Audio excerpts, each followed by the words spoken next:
seharusnya seseorang memberi manfaat kapanpun dia berada, dimanapun dia berada. Jadi kapanpun dan dimanapun dia berada. Faslun fi nafil ibad bikulil bilad. Bab seharusnya seseorang memberi manfaat kapanpun dia berada, dimanapun dia berada. Jadi kapanpun dan dimanapun dia berada. Qala Allah Ta'ala wa ja'alani mubarakan aynama kuntu. Aina fi an ibadihi aynama kunna. Di sini diterangkan an-naf'u naf'ani, naf'un fil adyan wa naf'un fil abdan. Wal barokah kasratul khairi wa ziyadatu. Fa'athna Allahu ala Isa bi kaunihi ja'alahu nafi'an lil ibadi aina makana wa haitsu kana. Jadi yang perlu saya terangkan, di antara sifat dasar orang-orang baik adalah di mana saja, kapan saja itu memberi manfaat. Termasuk tentu saat paling sulit.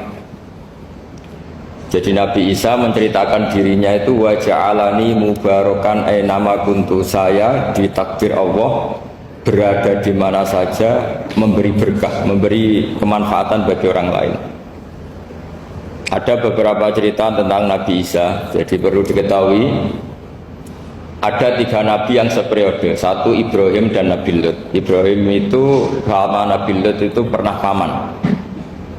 Kedua Nabi Musa dan Harun.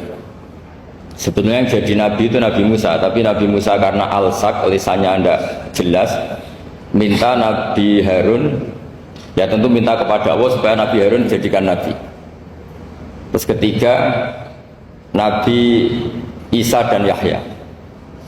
Yahya bin Zakaria, terus Isa ini pernah keponakan Zakaria. Kira-kira kalau di Jawa ya misanan antara Yahya dan Isa. Jadi ada 3 nabi yang seperiode. Tapi yang paling berkompeten, yang sederajat kira-kira seperti itu hanya Isa dan Yahya.